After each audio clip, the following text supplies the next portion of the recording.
하나님의 말씀은 신약성경 요한계시록 22장 18절과 19절 말씀을 제가 봉독해 드리겠습니다. 이것은 하나님의 말씀입니다. 내가 이 두루마리의 예언의 말씀을 듣는 모든 사람에게 증언하노니 만일 누구든지 이것들 외에 더하면 하나님이 이 두루마리에 기록된 재앙들을 그에게 더하실 것이요 만일 누구든지 이 두루마리의 예언의 말씀에서 제하여 버리면 하나님이 이 두루마리에 기록된 생명나무와 및 거룩한 성에 참여함을 제하여 버리시리라. 아멘. 요한계시록 22장 18절과 19절 말씀은 이제 이번 주일까지 제가 14번을 이제 주일 오전과 오후 예배의 본문으로 이 말씀을 제가 선택해서 지금 14번째 본문으로 계속해서 반복하면서 여러분들에게 말씀을 드렸습니다. 거듭 말씀드리지만 요한계시록 22장 18절과 19절에 있는 이 내용의 말씀은 성경 다 어디 말씀이든지 중요하겠지만 이제 이 성경 말씀은 상당히 중요합니다. 좀 엄숙한 어떤 그런 분위기가 있고 또 이 말씀의 내용을 잘 살펴보면 사실 좀 두려울 정도로 사실 그 아주 엄중한 경고의 말씀인데 늘 말씀을 드리지만 이 말씀의 의미를 제대로 알지 못하면 이 말씀이 오히려 다른 사람들을 공격하는 무기로서 사실 이 말씀을 많이들 지금도 사용하고 있습니다. 그래서 제가 이 말씀에 대한 의미는 사도 요한이 이 두루마리의 예언의 말씀을 더하거나 제하는 경우는 계시 본질 자체, 본 계시의 자체를 더하거나 제할 때 해당이 되는 것이지 이 계시를 해석하는 과정에서 해석의 다른 부분을 가지고 이 말씀을 사용하라고 준 말씀이 아닙니다. 그렇다면 제가 지금 이번 주까지 저희 교회에서 14시간 동안을 요한계시록을 어떻게 읽어야 하느냐, 요한계시록 독법에 대해서 지금 14시간을 제가 지금 설교를 했거든요. 제가 2월 17일 날 고신에서 파송한 서남아시아 지역에 계시는 선교사님들을 대상으로 줌으로 제가 90분 동안 강의한 내용입니다. 이 내용을 제가 이제 GTM 우리 후배 목사님들 성경연구 그룹에 초청해서 거기도 90분 했고요. 또 대구에 그 성경연구하는 목사님들 모임에 초청을 받아서 그곳에서도 제가 같은 내용을 90분을 했어요. 그러니까 이 내용을 우리 교회에서 지금 14시간을 했는데 아직 끝나지 않았어요. 왜 그럴까요? 너무너무 중요해요. 많은 사람들이 지금까지도 요한계시록을 읽어도 거의 대부분입니다. 거의 대부분. 특별히 공부를 하지 않으면 읽어도 1장과 2장과 3장과 4장과 5장과 그 다음에 21장과 22장을 제외하면 그것은 어느 정도는 그냥 읽으면 알 수가 있는데 6장부터의 내용이 혼동이 되는 거예요. 이것이 이제 20장까지 가면 참 정말 어려운 내용이거든요.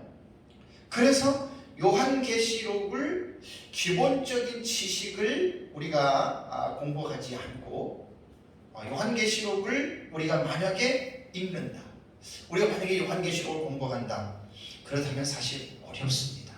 그래서 제가 제 나름대로 이제 종말론을 연구하고 요한계시록을 계속 지금도 연구하면서 이제 이 부분들에 대해서는 이렇게 요한계시록을 처음부터 공부를 하고 이해를 하면 전천년이든 무천년이든 수천년이든 세대주의든 간에 이게 분명하게 어떤 나름대로 요한계시록을 이해할 수 있는 신학적 어떤 성경적 기초와 근거가 형성될 수 있겠다라고 하는 마음을 제가 가졌어요. 그러니까 내 것만 옳고 나와 다른 해석은 틀린 것이 아니고 내 것이 옳다면 옳은 해석에 대해서 변호를 하라는 거예요. 변증을 하라는 거예요. 그러니까 무조건 내가 성경을 읽고 내가 깨달은 것이 이렇다라고 말을 하지 말고 성경이 내가 이 성경을 읽고 내가 깨달은 이 부분이 이래서 옳고 이래서 옳고에 대한 부분을 한번 변증해 보라고 하는 것입니다. 제가 간곡하게 말씀드리는 것은 그거예요. 그러니까 변증을 하는 것도 그냥 어떤 체계가 없이 어떤 신학적인 지식이 없이 무조건 그냥 내 것만 옳다라고 이렇게 이야기를 한다면 그것은 말하는 사실 자기 자신도 따지고 보면은요 상당히 좀 뭐라 그럴까요? 떳떳하지도 않아요.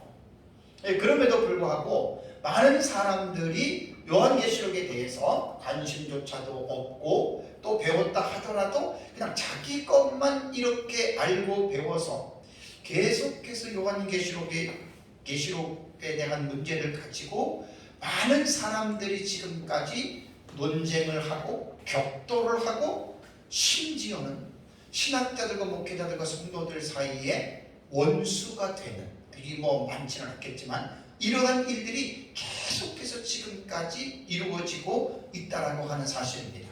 그래서 제가 이제 이번 주까지 저희 교회에서 14시간 동안을 그렇다면 우리가 요한계시록을 어떻게 읽어야 하느냐, 그 요한계시록의 독법에 대해서 14시간을 여러분들에게 이제 말씀을 드렸고, 이번 주 오후 예배 때에 제가 단락의 구조 해석법을 제가 여러분들에게 설교를 했거든요.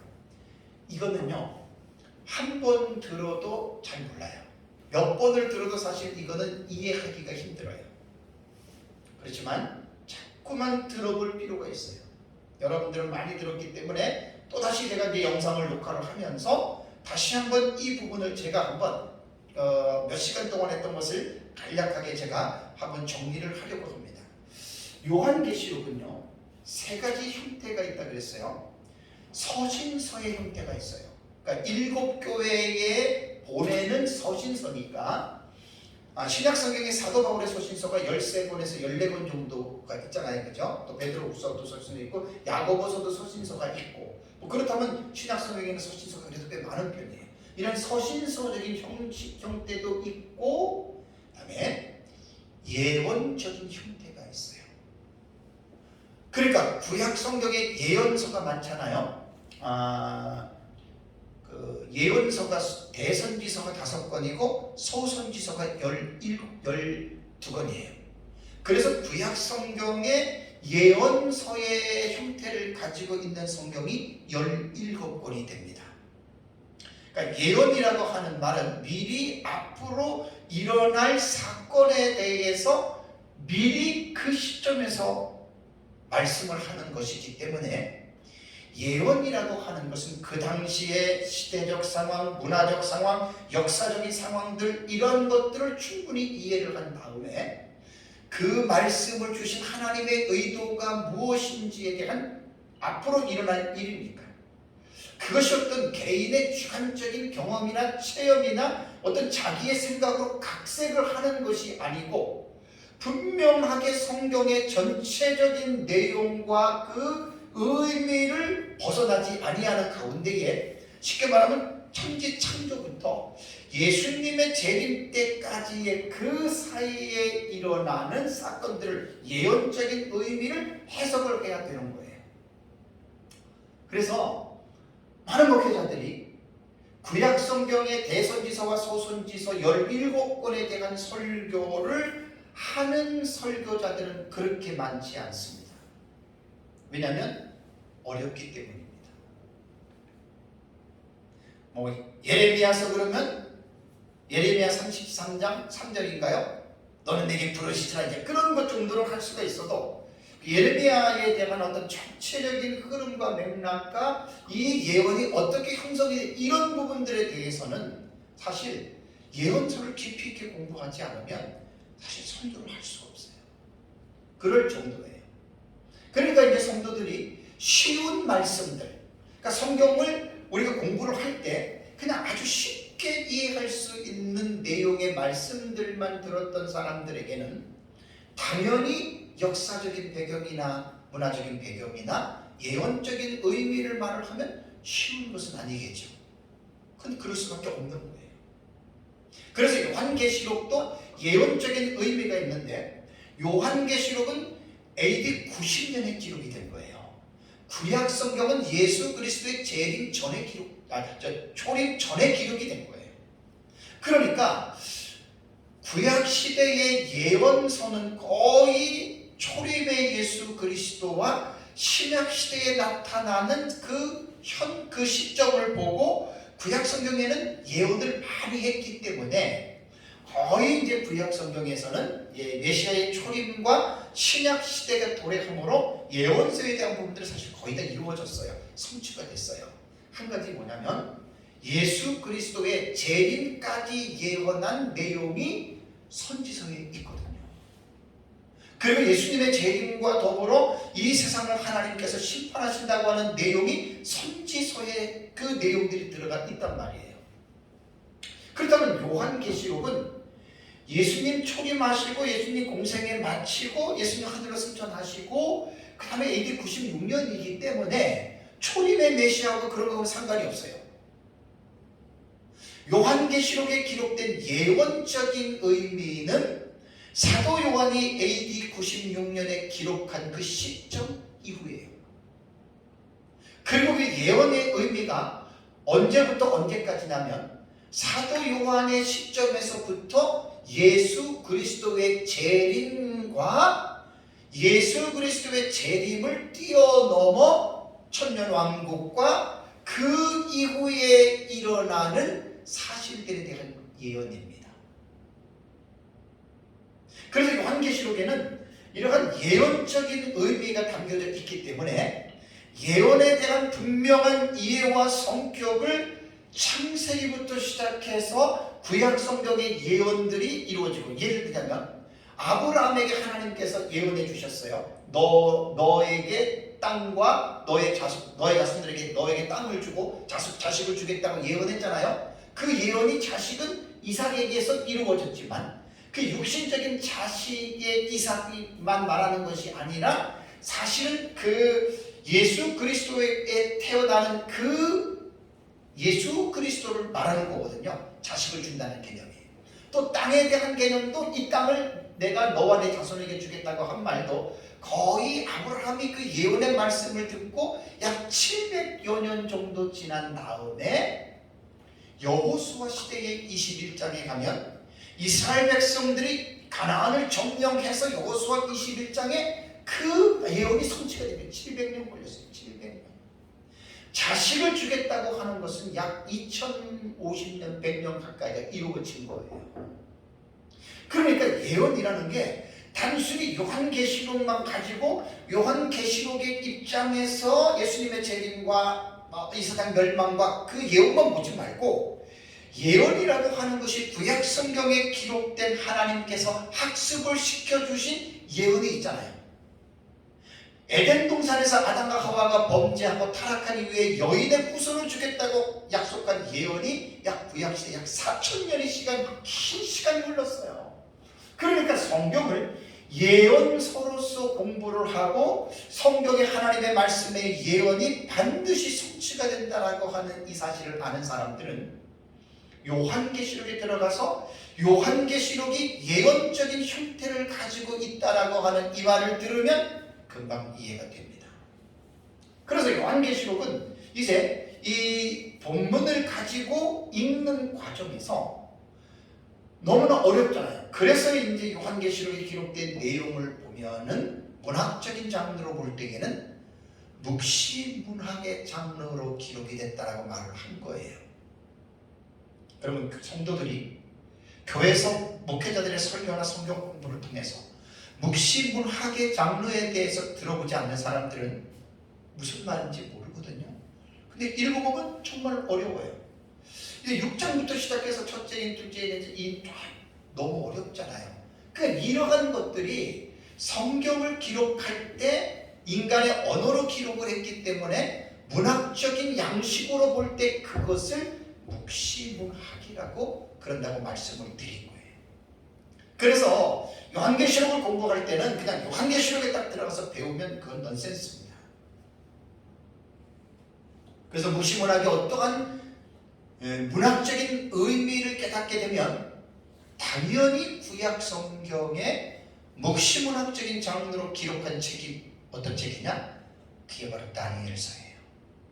그래서 다니엘서를 이해하게 되고 다니엘서에 기록된 2장과 7장과 8장과 9장과 11장과 12장의 다니엘의 의미는 그 내용이 중요한 거거든요.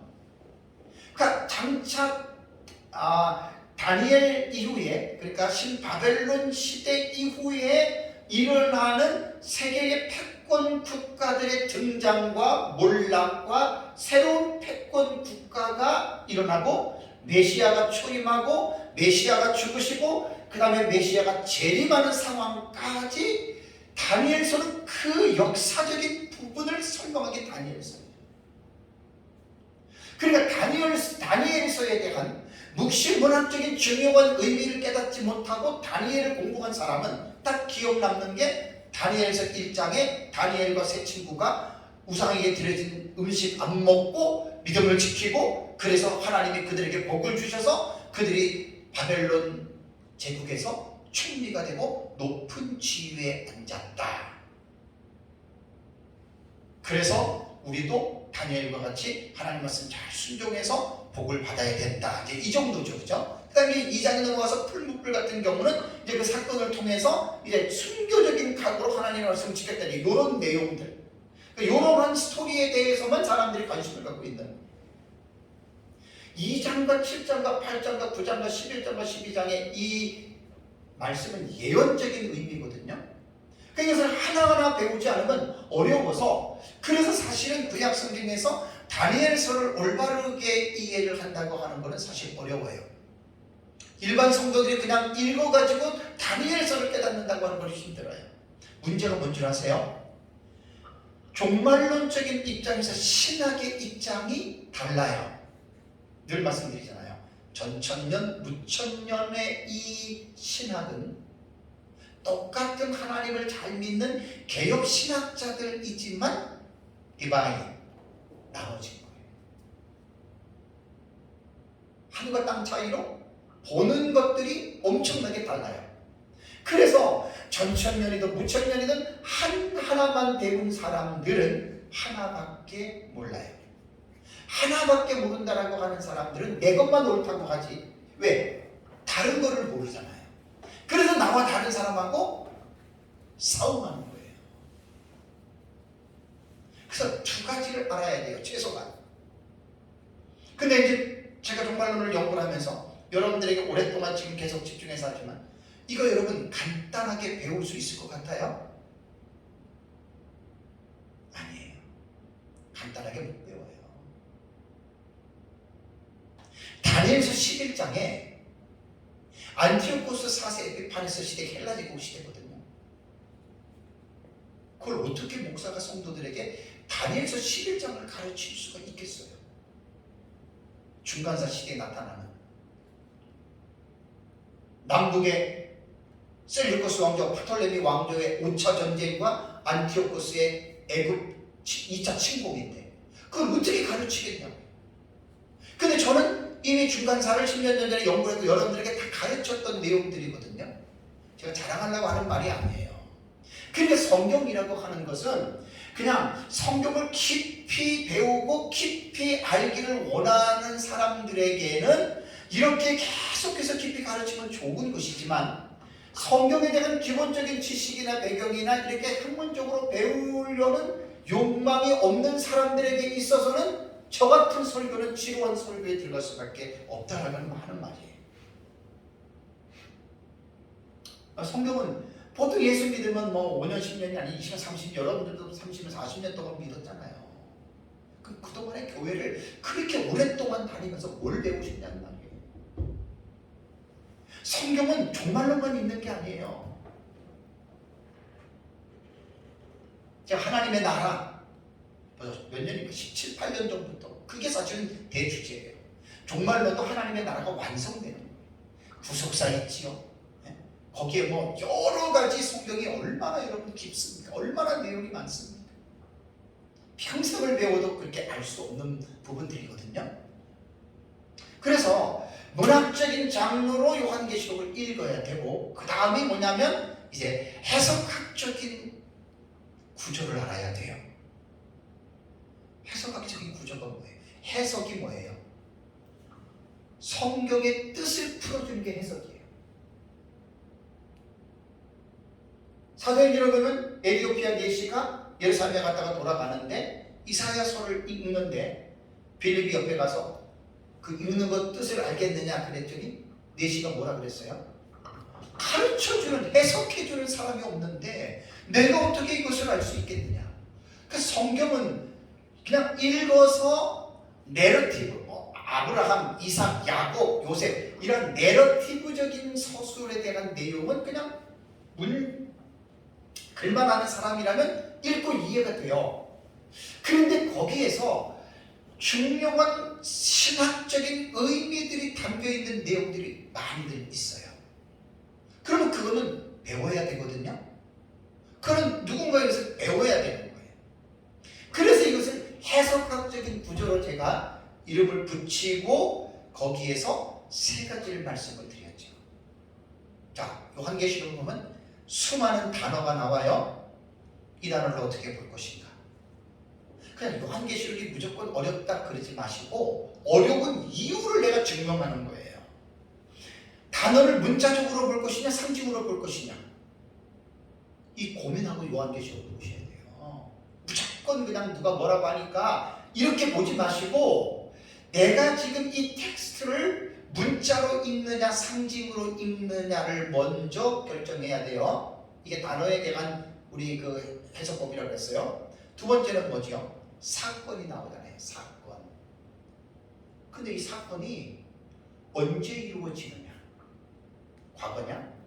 아니면 현재 이루어지느냐? 아니면 미래에 이루어지느냐? 아니면 그런 개별적인 사건이 아니고 그냥 상징이야. 4개 중에 하나를 여러분 택해야 돼요. 그 요한계시록을 공부할 때는 반드시 이것을 먼저 공부를 하시란 말이에요. 제 얘기는 반드시 이건 기초적인 지식이에요. 이런 기본적인 지식을 안 다음에 이제 요한계시록을 공부를 하면 좀 조심스러워져요. 그럼 뭔가 나름대로 내가 이것을 문자로 읽어야 되냐 상징으로 읽어야 되느냐, 여기에 나오는 사건이 과거에 이루어진 사건이냐 아니면 현재 이루어지는 것이냐 아니면 미래에 이루어지는 것이냐 아니면 이것은 현재 과거 미래 그런 거 필요 없이 상징으로 이루어지는 것이냐. 아니 이 정도는 알고 요한계시록 공부해야 되지 않겠어요? 근데 저도 그렇게 못했어요. 제가 지금 하는 것처럼 이렇게 가르쳐주는 사람을 나는 못 만났어요.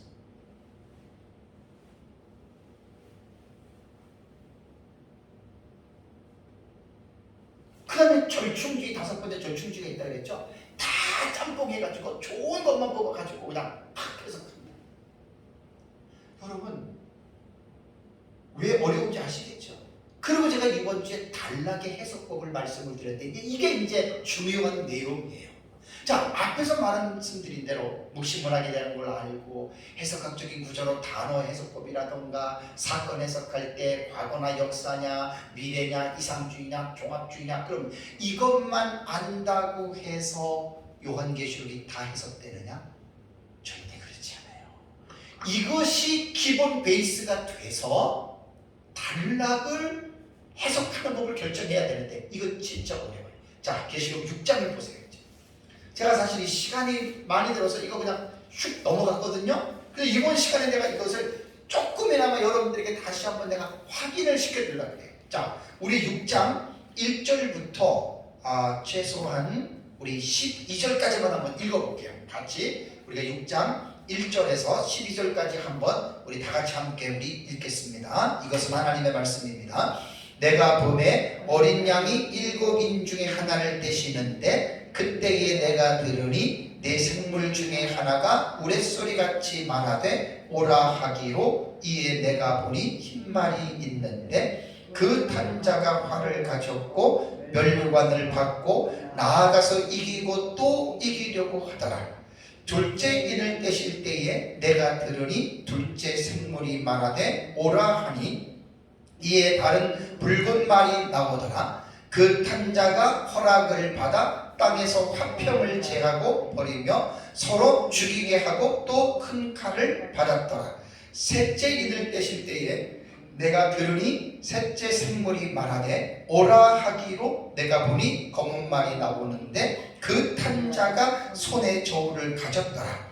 내가 네 생물 사이로부터 나는 듯한 음성을 들으니 이르되 한 데나리온의 밀 한 대요 한 데나리온의 보리 석대로다. 또 감람류와 포도주는 해치지 말라 하더라.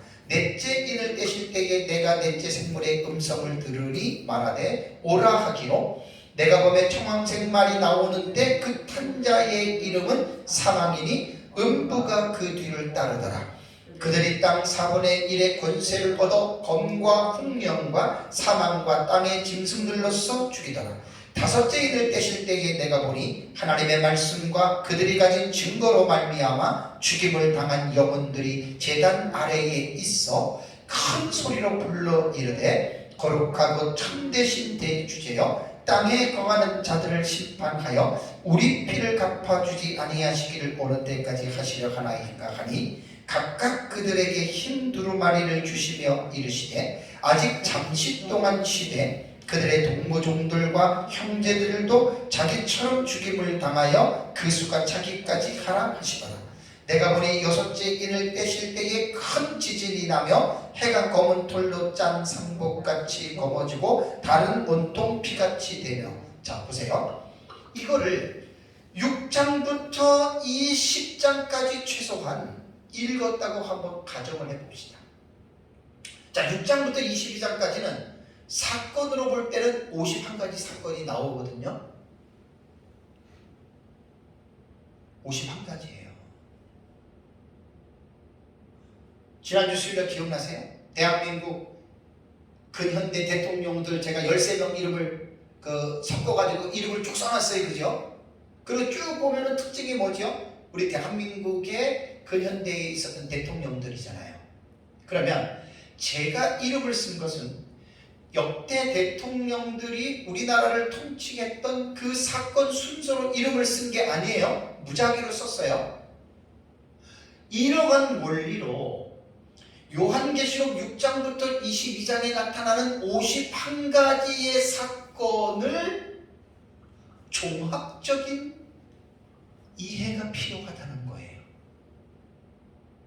그러니까 앞에서 말한 묵시문학적으로 읽어냈고 단어를 문자냐 상징이냐 사건이 뭐 과거냐 역사냐 미래냐 이상주의냐 이것은 가장 기본적인 자세예요. 그 내용을 가지고 6장을 딱 먼저 보면은 어린 양이 7인을 떼는데 7인을 뗐더니 흰말이 나와요. 그리고 그 탄자가 활을 가지고 멸류관을 받고 나아가고 이기고 이기려고 하더라라고 하는 이 6장 1절과 2절의 첫째 인의 내용을 묵시문학적으로 혹시 이 사건이 구약 성경과 어떤 인벌브가 되지 않았냐 이거 살펴봐야 되고 구약 성경과의 관계예요. 그러면서 여기에서 흰말에 활 이것을 문자로 해석해야 되느냐 아니면 상징으로 해석해야 되느냐를 결정해야 돼요. 그리고 그렇다면 이 첫째 일이 사건이 언제 일어나는 사건이냐? 과거주의자들처럼 AD 70년 이전에 일어난 것인가? 아니면 서로마가 멸망할 때까지 497년에 이때 그 전에 일어난 사건인가? 아니면 이것이 무슨 근현대 시대까지 해가지고 예수님 재림 직전에 무슨 1차 세계대전, 2차 세계대전 이렇게 그때 일어난 것인가? 아니면 미래주의자처럼 이것은 예수님 재림 직전에 일어나는 사건입니다. 이걸 결정하셔야 돼요. 또 하나는 이상주의자들처럼 이거는 그렇게 언제 일어나는 사건이 아니고 그냥 이 세상에서 신약시대에 선과 악의 싸움과 전쟁을 통해서 선이 이길 거야. 하나님의 세력이 이길 거야. 자, 이 몇 가지입니까? 이것들을 성경을 읽는 내가 결정해야 돼요. 내가. 그러니 보세요. 누가 이걸 읽고 결정을 할 수 있겠어요? 지금 하나의 사건만 말씀드리고 하나의 사건만 누가 이걸 해석할 수 있겠어요? 그래서 신학자들이 필요한 거예요.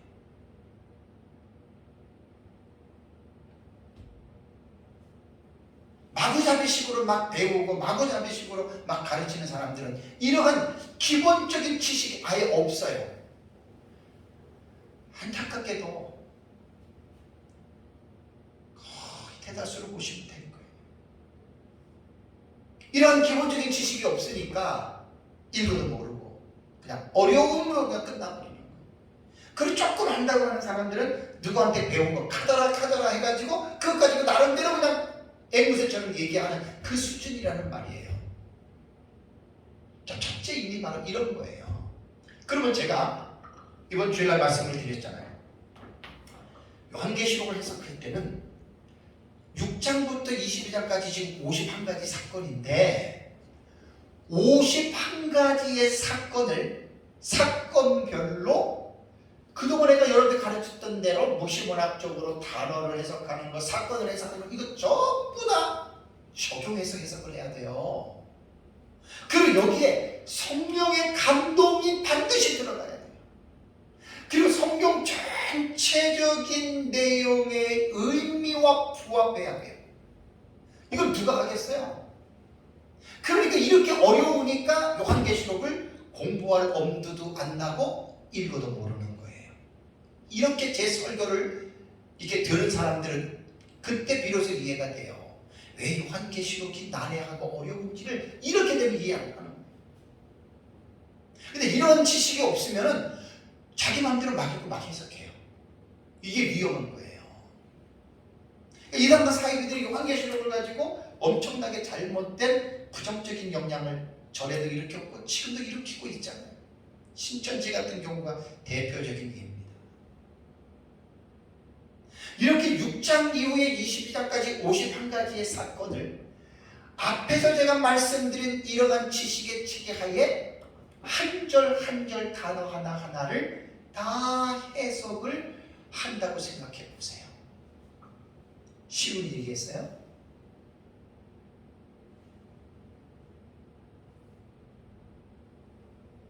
제가 하나님의 은혜로 제가 쓴 책이 바로 그 주회적인 성격을 갖고 글을 쓴 거예요. 6년에 걸쳐서. 학과 하나의 의미를 다 들어가서 주회를 한 거예요. 그냥 제 실력에 맞게끔. 그렇다면 중요한 게 이제 여기서 이거예요. 2000년 기독교 교회가 요한계시록을 나름대로 신학적인 입장을 떠나서 언어로 기록이 되어졌기 때문에 요한계시록을 읽다가 나름대로 신학자들이 이 단락에 대한 해석을 하기 시작한 거예요. 하나하나를 예를 들어서 6장 이후에 20장까지 51가지 사건을 다 해석을 해놨다면 퍼즐을 제가 지난번에 말씀을 드렸죠. 자, 퍼즐을 생각하면 가장 아주 이해하기 쉽습니다. 피스가 51가지예요. 51가지의 피스가 자기가 들어갈 포지션이 다 있어요. 거기에 따닥딱 들어가야 나중에 맞히면 어떻게 해요? 아, 이게 이 그림이었구나 라고 퍼즐이 완성이 되면 비로소 그림을 우리가 이해할 수 있어요. 그런데 피스가 바뀌어져요. 막 뒤바뀌어지고 엉뚱한 데 가면은 그림을 나름대로 붙였다 하더라도 하나의 완성된 그림을 볼 수 있어요, 없어요? 모르는 거예요. 그렇다면 이번 주에 내가 단락의 해석을 할 때 참 너무 안타까웠던 게 이게 사실 쉬운 것은 아닌데 그래서 제가 그냥 시간이 빨리 툭툭툭 넘어간 거예요. 이번 주일날 제가 오전에 설교한 거는 사실 너무 그냥 간단하게 제가 해서 차라리 오후 예배에 지금 하는 설교들을 좀 해서 통성을 했으면 좋을 뻔했는데 제가 그래서 다시 한번 지금 금요일날 영상을 지금 찍는 거예요.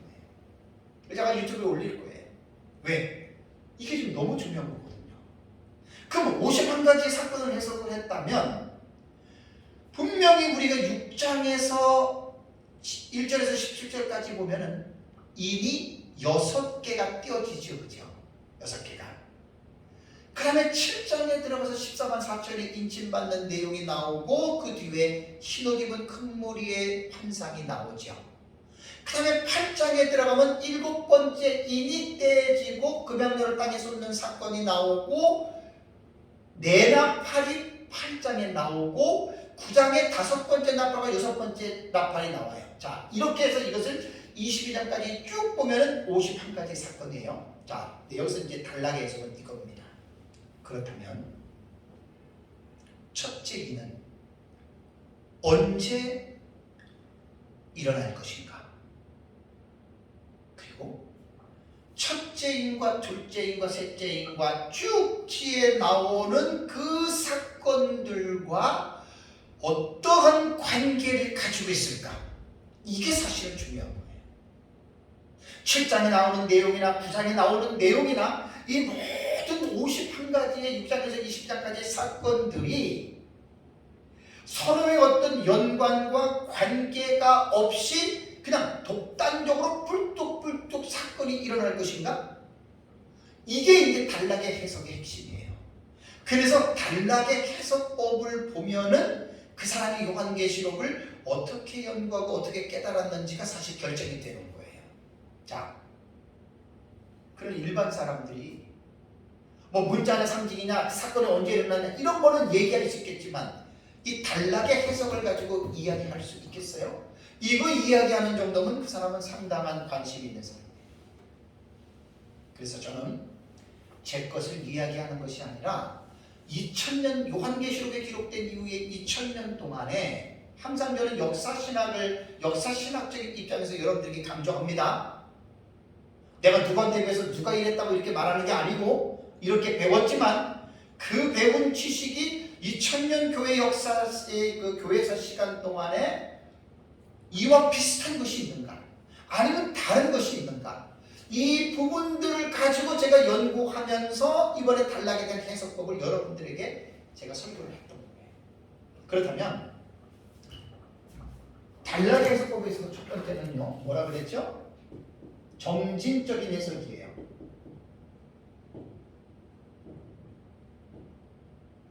이 말은 일곱인, 일곱 나팔, 일곱 대접이 요한계시록의 세 가지 일곱 시리즈가 핵심적인 내용이에요. 그리고 그 사이에 다른 내용들이 삽입됐다 그랬죠. 그죠? 이건 기본적인 지식이 있으셔야 돼요. 점진적인 해석법은 뭐라 그랬죠? 그냥 기록된 대로 첫째 인이 기록되고 둘째 인이 기록되고 셋째 인이 기록된 것처럼 사건도 첫째 인이 일어나고 두 번째 인 사건이 일어나서 이렇게 말하는 것이 점진적 해석법이에요. 그러니까 이것은 누가 옳으냐 누가 그르냐 이런 맞고 틀리는 문제로 들어가면 안 돼요.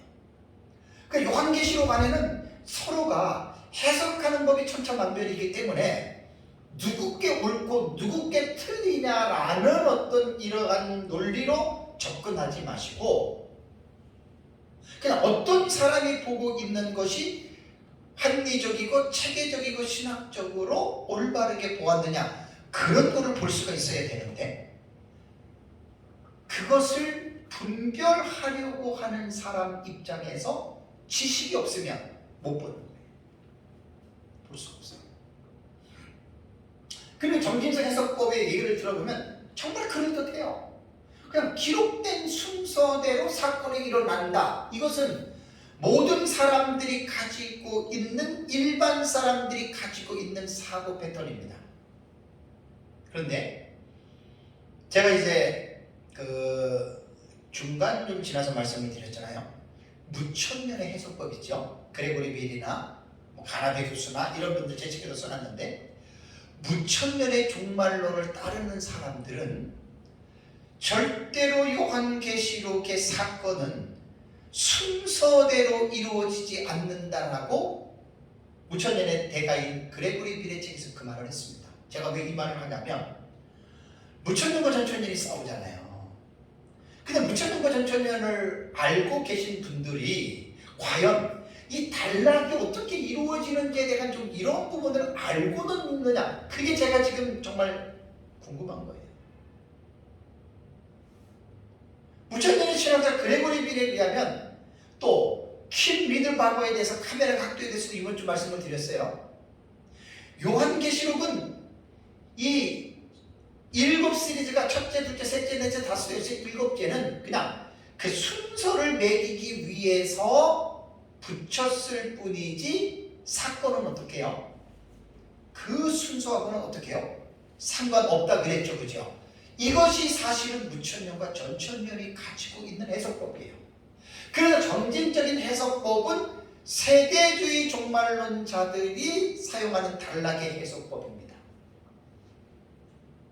그래서 제가 미국에서 세대주의 신학자들이 보고 있는 그 요한계시록 하늘의 문 도표 제가 만든 거 저런 식으로 이제 그 만든 거 보면은 7인, 7나팔, 7대접이 순서적으로 또르륵 그려놨어요. 세대주의는 그렇게 점진적인 해석법을 한다는 말이에요. 그러니까 이렇게 여러분들이 기본적으로 보는 방법이 있고, 두 번째는 뭐라 그랬죠? 반복법이에요. 반복적 해석법이에요. 뭐가 반복이 되냐? 요한계시록이 7 시리즈가 나오잖아요. 7인이 첫째, 둘째, 셋째, 넷째, 다섯, 여섯, 7 나오잖아요. 그죠? 요 내용이 똑같이 나팔과 대접이다. 그러니까 이 같은 내용을 계시의 모양만 바꿔가지고 계시했을 뿐이다. 이게 반복적 해석법이에요. 뭐 맞느냐 틀리느냐 그렇게 우리가 접근하면 안 돼요. 아, 요한계시록의 단락을 이렇게도 보는구나 라고 하는 것을 인식하고 계시면 돼요. 세 번째는 뭐라 그랬죠? 전진하는 반복법이라 그랬죠, 그죠? 그러니까 이 전진하는 반복법이라고 하는 말은 뭐냐면, 요한계시록의 이 해석이 순서적으로 나가는 부분이 있기도 하고, 그러니까 모든 것이 다 순서는 아니라는 거예요, 지금 이 말은. 또 반복법을 같이 쓴 말은 뭐냐면, 어느 부분에서는 어떻게 해요? 반복하는 패턴이 있을 수 있다는 이야기예요. 사실 제가 보는 것도 이거 다 포함이 돼요. 요거에 포함이 돼요. 다음에 네 번째는 여러분 무슨 법이라고 했죠? 어렵지만 들으셔야 돼요. 교차 대꾸법이에요. 이것은 키아진 구조라고 했어요. 구약성경과 신약성경에 이러한 패턴이 되게 많이 나온다고 그랬어요. 이거는 꼭 성경을 공부할 필요가 있어요. 그러니까 앞에 어떠한 주제와 의미를 말한 것을 전반부의 내용을 후반부에 다시 반복을 하는데, 후반부에 나오는 내용은 앞에 전반부에 나오는 그림자 역할을 해요. 아주 구약성경 시편이나 이런 부분, 선지서도 그렇고 신약성경에 이 교차대꾸법 키아준 구조로 말하는 내용이 상당히 많습니다. 그런데 요한계시록 전체를 교차대꾸법으로 봐요. 그래서 저는 이 방법에 대해서는 또 연구한 사람들이 얼마나 많이 연구를 했겠습니까? 개인적으로는 제가 이 교차대꾸법 키아준 구조에 대해서는 저는 요한계시록을 이렇게도 뭐 보는 건 자유니까 어쨌든 저는 이 부분에 대해서는 저는 그냥 이런 방법이 있다라고 하는 것만 이제 여러분들에게 제가 설명을 해드렸고, 다음에 이제 다섯 번째가 뭐냐면 본경과 삽경의 상호 교차적인 방법이라고 했죠, 그죠? 저는 이제 이 방법을 저는 택합니다. 상호 교차. 자, 그러면은 이 부분에 대해서는 제가 선택을 한 게 아니에요. 저도 요한계시록을 우리 민병성 목사님한테 배웠고 계속 제가 연구를 하고 있고, 그러면서 뭐 무천년이건 세대주의건 할 것 없이 그냥 많은 그 책들을 될 수 있는 대로 제가 지금 보고 있어요. 수십 권의 주석들을 가지고 있기 때문에 제가 보고 있어요. 근데 그분들이 그 세계적인 석학들이에요. 그 세계적인 석학들이 보는 그들의 내용을 제가 이렇게 쭉 보니까 그 요한계시록을 무천년이든 전천년이든 어떤 이러한 것들을 떠나서 이 대부분의 학자들이 하는 기본적인 어떤 공통점이 뭐냐면 요한계시록은 본경과 삭경이 있다라고 말을 하는 거예요. 전천년, 무천년, 세대지, 후천년 다 이야기합니다. 이게 공통분모예요. 그러니까 저도 그렇게 보거든요. 우리 스승도 그렇게 보고. 근데 저는 그것을 될 수 있는 대로 우리가 서로의 해석과 신학이 다르지만 함께 공유하고 같이 보는 해석법들이 있어요. 그런 것들을 만나면 서로 기분이 좋잖아요. 그래서 제가 본경과 삭경은 어떤 학파를 떠나서 다 학자들이 사용하는 공통적인 용어이기 때문에 저도 본경과 삭경이라고 하는 이 용어를 저도 차용을 했고 계시록은 다 그렇게 봅니다. 그리고 제 책의 특징이 뭐냐면 순서를 봐보세요. 순서. 목차를 보세요. 다른 것하고 다른 주석들하고 많이 다릅니다. 대부분 요한계시록의 주에나 요한계시록 책들을 보면은 1장, 2장, 3장, 4장 장으로만 딱 한 경우가 많이 있거든요. 제 책은 그 방식을 넣기는 했지만 그것보다 먼저 선행하는 것이 6장 이후부터는 본경과 삭경을 그걸 더 우선적으로 제가 목차에 제가 집어넣은 거예요. 그러니까 이제 모르는 사람들은 뭐 제1본경, 뭐 제2본경, 제3막간 뭐 이게 뭔 말인가 하는데 계시록을 조금 아는 사람들은 이 책을 쓴 사람이 본경과 삭경을 이렇게 구분했구나라고 하는 것을 아는 거예요. 자 보세요. 요한계시록을 공부할 때 이러한 기본적인 지식이 없이 제 책을 한번 봐보세요. 이게 뭐야? 3본경, 4본경, 5본경 이건 뭐야? 이렇게 생각할 거 아니에요.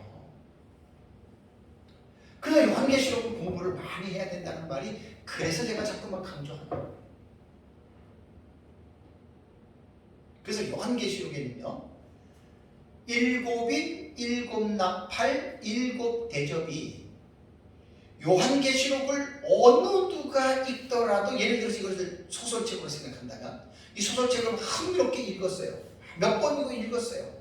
그러면 모든 사람들의 딱 뇌 속에 기억되는 가장 강력한 글의 내용이 있거든요. 그것이 바로 세 가지 시리즈예요. 안 그러겠어요? 5장에서 보좌에 앉으신 이의 오른손에 인봉하지 아니한 7인 두루마리가 있었죠. 그죠? 그걸 6장에 들어가서 어린 양 예수가 떼잖아요. 첫째 인을 떼니까 사건이 일어나고 둘째 인을 떼니까 사건 계속 사건이 일어나잖아요. 그럼 7번째 인을 떼니까 7번째 인에는 내용은 없는데 다음에 일어날 사건들의 윤곽이 보여요. 그게 7나팔이에요. 그 7나팔 첫 번째 나팔이 빵빵 불리니까 또 사건이 일어나. 여섯째, 7째 나팔이 또 불려지는데 아무런 내용이 없고 다음에 일어날 사건의 7대접이 딱 보여요. 그리고 7대접이 딱 쏟아지니까 그것이 16장에 맞춰져요. 그럼 글을 읽는 사람들은 기억을 하거든요. 이게 무슨 뜻인지는 모르지만 이게 이 책은 뭐 7인, 7나팔, 7대접 뭐 이것이 막 또 쏟아지고 떼지고 그러니까 막 사건이 일어나네. 이것이 사람들의 뇌 속에 진하게 남는 거예요. 그래서 저는 학자들이 왜 세 가지 7 시리즈를 본경으로 하느냐. 이건 동일하게 본다고 그랬잖아요. 요한계시록을 연구하는 사람들 뭐 학파가 달라도. 그래서 이게 본경. 그 다음에 6장부터 22장까지는 7인, 7나팔, 7대접만 나오는 게 아니에요. 그 사이사이에 삽입된 내용들이 삐져나와요. 어떤 곳은 한 절, 어떤 곳은 2절, 어떤 곳은 7절, 어떤 곳은 3장, 4장까지 쫙 그 사이에 내용이 삽입되어져 있거든요. 그래서 이제 이것을 삽입계시라고 하는데 저는 낙한 계시로 부른다고 말씀을 드렸어요. 그렇다면 여기서 오해하지 말아야 될 게 뭐냐면 자, 봉경하고 삭경이 마치 어떤 사건의 의미로 볼 때 봉경이 중요하고 삭경은 별로 중요하지 않은 것이다 라고 생각할 수가 있는데 그것은 큰 오해입니다. 봉경과 삭경은 사건이 중요하고 중요하지 않고 그런 의미가 아니에요. 아까 조금 전에 말씀드린 대로 세 가지 일곱 시리즈가 요한계시록의 중추적인 어떤 그 핵심을 가지고 사건을 끌고 나가고 이 세 가지 일곱 시리즈 사이에 있는 삭경들이 막간계시들이 연관이 되어져서 나가는 거예요. 그래서 저는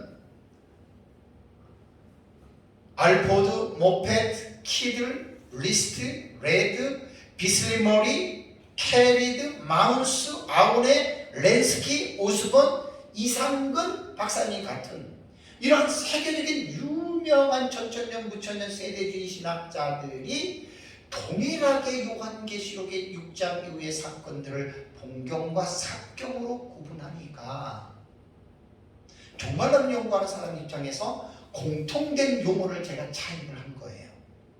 거의 다 그렇게 합니다. 요한계시록 연구하시는 분들. 그래서 제 책에는 어떤 책에 누가 몇 페이지에 말을 한 것을 제가 간주를 달아가지고 그 책에 대한 객관적으로 제책을 쓴 거예요. 참 기가 막힙니다.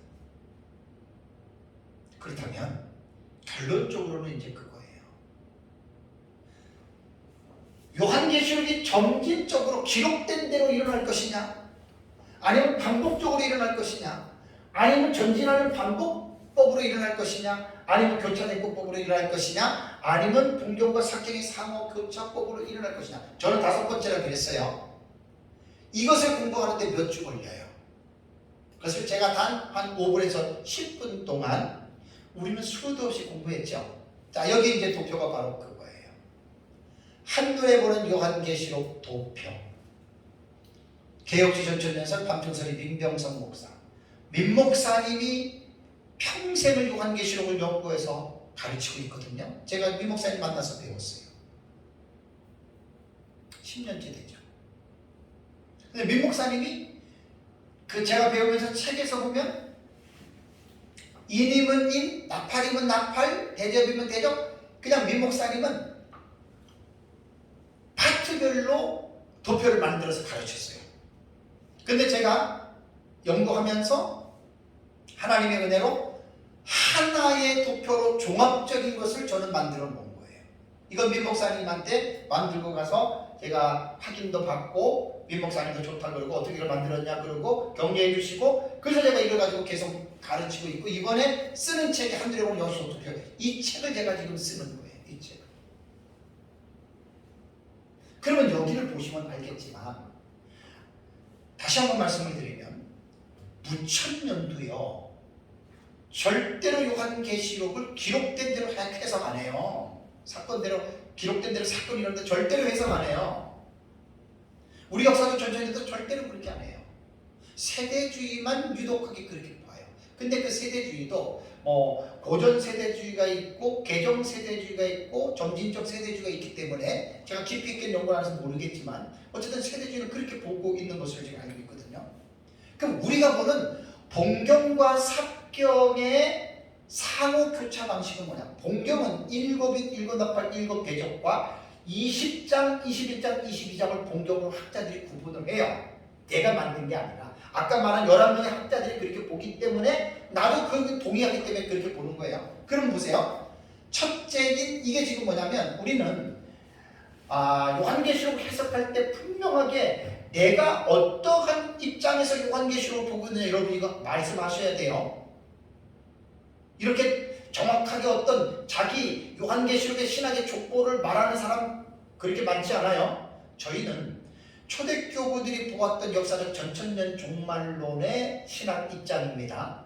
그리고 우리는 단어를 해석할 때에 우리는 문자적 해석을 중요시하면서 우리는 상징의 해석도 병행합니다. 입장을 밝혀야 돼요. 자기가 보는 입장을. 그리고 우리는 사건에 대한 해석을 할 때에는 우리는 철저한 미래주의. 그러니까 미래주의는 복잡해서 제가 5시간 했잖아요. 우리는 철저한 미래주의, 예수님 재림 직전에 한 일회의 계시록 6장부터 19장이 일어나는 사건으로 봅니다. 한 일회가 어디서 나왔어요? 시문학 장르로 요한계시록 공부하면 다니엘서 9장에 나오죠. 71에. 거기에 한 일에 남은 것을 우리는 요한계시록과 연결해서 요한계시록 여기 보시면 6장부터 19장까지가 한일의 7년이라고 하는 이 한일의 동안에 사건이 일어나는데 이 안에 몇 가지 사건이 일어나냐면 약 44가지의 사건이 일어납니다. 44가지의 사건.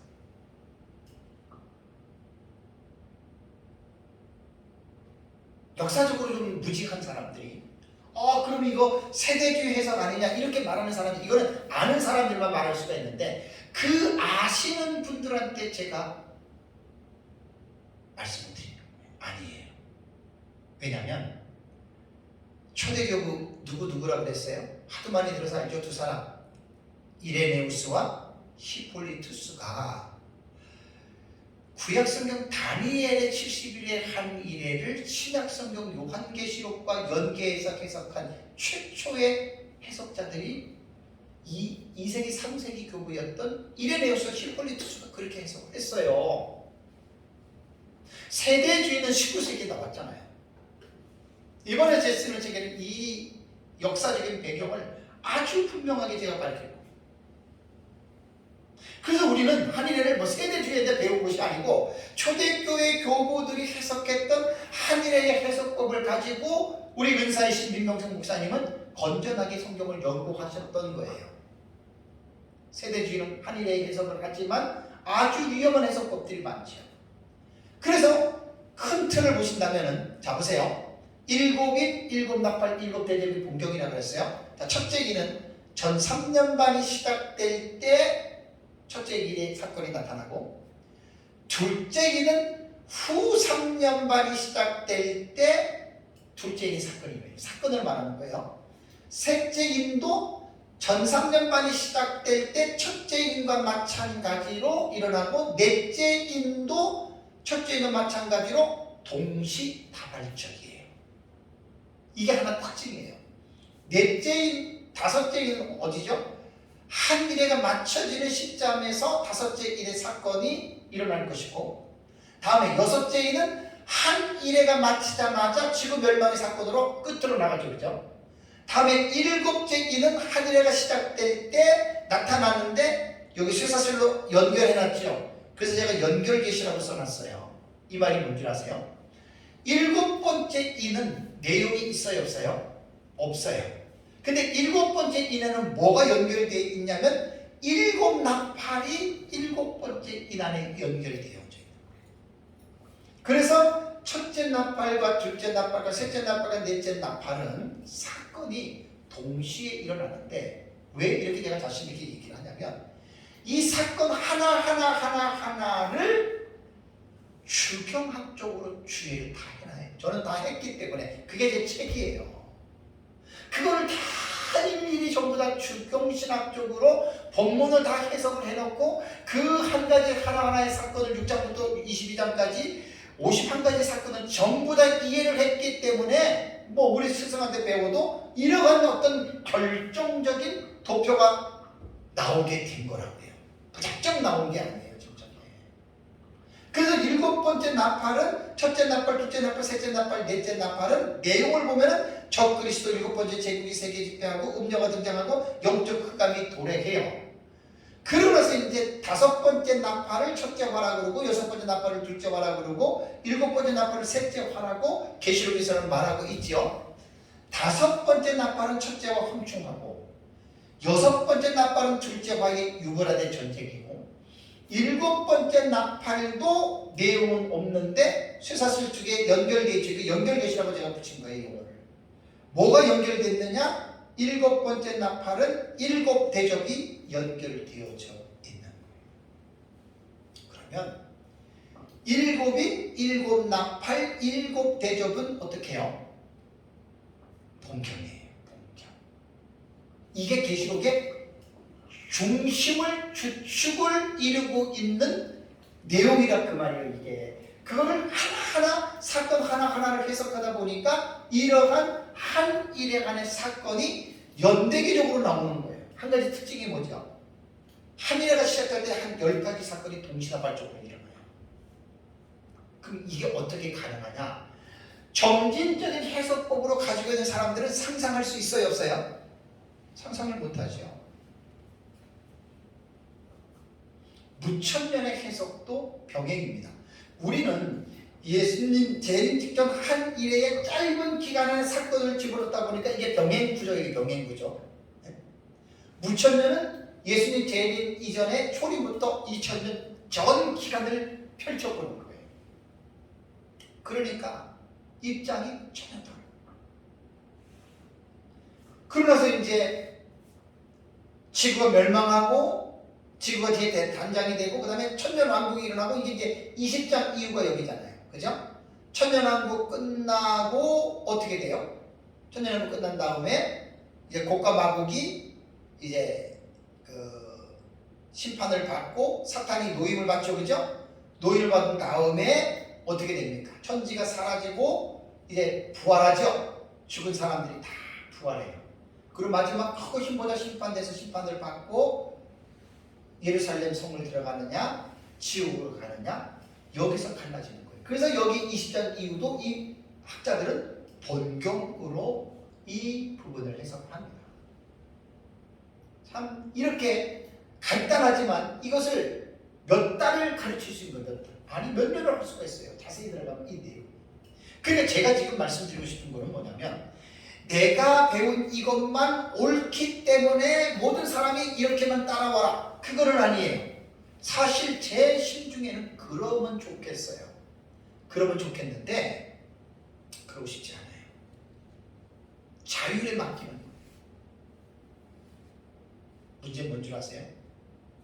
나와 다르면 당신은 틀리다. 이러지 말자는 거예요. 지금 제가 하고자 하는 말은 제발 이러지 말자. 내 것만 알지 말고 다른 사람이 믿고 있는 방식도 배워두면 좋잖아요. 뭐 이단과 사입도 아닌데 피차가. 개혁주의 무천년서를 쓴 킴 리들버그의 글에 제가 서문에 말씀을 드렸잖아요. 그 사람이 왜 개혁주의 무천년서를 쓴 줄 알아요? 할림세이라고 하는 세대주의 신학자가 무천년 신학은 마귀적이고 이단적인 신학이다 이렇게 정죄를 해버렸어요. 근데 미국 사회에서는 가능한 게, 미국에는요 일반 성도들은 60% 정도의 프로테지가 세대주의 신앙을 갖고 있습니다. 미국은 직접 백 교수님한테 들은 거예요. 60% 이상이. 미국에는 신학자들 중에 무천년주의보다는 전천년주의자가 훨씬 더 많아요. 그러니까 미국이라고 하는 그 사회 속에서는 세대주의에 따라가는 사람들이 많기 때문에 위험해도 만약 무천년을 막 이단처럼 사이비처럼 말할 수가 있는 게 미국이에요. 근데 무천년에 대한 이 신학자들이 개혁 신학자들 중에서 이제 상당히 많은 무천년의 신학자들이 많이 나옵니다. 그건 우리가 부정할 수가 없어요. 그러나 정성호 박사님의 얘기를 들은 바에 의하면 신학자들 중에는 아직도 미국에는 역사적 전천년 신학자들이 훨씬 더 많다고 그래요. 일반 성도들은 60% 이상이 세대주의고. 그래서 킴 리들버그가 개혁주의 무천년서를 쓴 것은 할린세이가 무천년은 마귀적이고 이단적인 신학이다. 그래서 자기가 그렇지 않다라고 변호하기 위해서 개혁주의 무천년서를 쓴 거예요. 나 그걸 보고 깜짝 놀랐어요. 우리나라는 어떻게 되느냐? 30년, 40년 전에 박윤선 박사님이 생존하실 때까지만 해도 총신에서는 거의 다 전천년입니다. 무천년을 믿질 않았습니다. 그때는. 왜냐하면 박윤선 박사님하고 박형룡 박사님이 한국의 역사적 전천년주의 신학자들이었기 때문에 조직신학과 교위 주경신학의 아버지라고 부를 만큼 박형룡 박사님과 박윤선 박사님 살아계실 때에는 충신을 중심으로 거의 다 모든 목사님들이 전천년이었습니다. 근데 이제 화란이나 서구에서 이제 박사학위를 이렇게 박윤선 박사님 이후에 공부하고 돌아온 많은 분들이 무천년의 종말론을 가지고 들어와서 총신부터 시작해서 합신이고 고신이고 무천년의 종말론을 가르치다 보니까 작금의 한국 교회의 상황은 젊은 신학자들 가운데는 거의 대부분이 무천년 쪽을 지향한다고 보시면 됩니다. 근데 사실 무천년도 쉽지 않아요. 어려워요. 그래서 제가 이번에 이제 책을 쓰면서 상당히 많이 강조하는 것은 뭐냐면 무천년이든 전천년이든 좋다. 사실 줄기는 이 두 개거든요. 전천년과 무천년. 제발 내 거 하나만 알고 카더라로 가르치지 말고 목회자들이 제가 지금 14시간 동안 우리 교회에서 설교했던 내용이 있잖아요. 최소한 그 정도의 기본적인 소양과 지식은 가지고 천천년이든 무천년이든 가르쳤으면 좋겠다라고 하는 것이 제 바람입니다. 그래서 그런 기본적인 지식을 이해를 한다면 절대로 나와 다르다고 해서 싸우려고 하지 않아요. 싸우려고 할 필요가 없다는 얘기예요. 그걸 제가 지금 강조를 하는 거예요.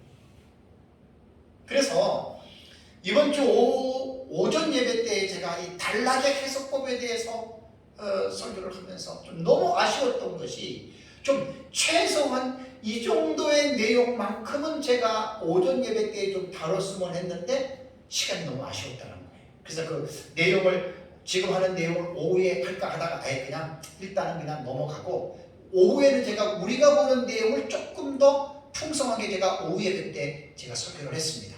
제 설교는 유튜브에 좀 올라가니까. 그러니까 지금 제가 지금 하는 이 내용은 이게 사실 배우는 거 쉽지 않아요. 저는 뭐든지 확실하고 올바르고 깊이 있고 칙대 있는 것을 좋아하기 때문에 설렁설렁하는 거는 저는 싫어해요. 그래서 90분 동안 강의한 내용을 14시간 했고 아마 이게 18시간까지 할 것 같아요. 18시간. 이번 주 제가 할 게 이제 신학적 읽기로 이제 2시간 하고 이제 다음 주 2시간 하면 4시간이 되니까 18시간이 되는 거예요. 그러니까 90분 강의가 18시간을 내가 풀어서 지금 우리 교회에서 가르치고 있거든요. 이 내용이 지금 제가 쓰는 책의 일부에 들어갈 내용입니다. 상당히 저도 기대가 됩니다. 왜냐하면 요한계시록을 이렇게 배웠어야지 처음부터. 무천년이고 전천년이고. 이렇게 배웠다면 배우는 사람들이 거의 마음들이 전부 다 신사적인 마음들이 될 거예요. 거의 신사적인 마음이 될 수밖에 없어요. 이걸 깨닫게 되면. 전천년 다 똑같지 않아요. 무천년 다 똑같지 않아요. 세대들이 다 똑같지 않아요. 후천년 다 똑같지 않아요. 들어가 보면 다른 부분들이 많아요. 특히 역사적 전천년이 가장 혼란스러워요. 그러니까 이 사실을 알게 되면 피차가 제가 볼 때는 경비한 상태로 들어간다고 저는 봐요. 나와 다르다고 함부로 비판하고 틀렸다 이렇게 정죄하지 않고 나와 다른 사람도 저 사람 왜 저렇게 보는지에 대해서 알려고 하는 마음을 갖게 된다면 그러면서 이제 전천년이든 무천년이든 가르치면 돼요. 왜? 서로가 끝은 같아도 중간은 다 다르거든요. 어쨌든 가르치면 돼요. 그래야 신천지 같은 이달의 성도들을 안 뺏기죠. 말씀을 맺겠습니다. 이번 주 오전에 제가 설교했던 이 단락 구조의 해석법이라고 하는 것은 정말 중요합니다. 사실 환계시록을 그 텍스트에 들어가서 이제 그 사건을 좀 정리하는 이 해석법이기 때문에 이건 아마 쉽지 않을 거예요. 이건 결코 쉽지 않아요. 그래서 그냥 저는 제가 보고 있는 거는 미래적인 해석, 철저한 미래주의 해석은 이렇게 보는 것이다 라고 하는 것을 저는 강조하기 위해서 제 책을 쓴 거예요. 마지막 때 하루가 가면 갈수록 예수님 재림에 가까워옵니다. 중요한 것은 요한계시록을 통해서 예수님의 재림에 대한 기대가 안마만한 마음을 가져야 돼요. 그리고 예수님 재림을 기다리면서 저와 여러분들이 믿음 안에서 깨어서 승리하는 삶을 살아가시기를 주님의 이름으로 축복합니다. 다시 한번 우리 기도하겠습니다.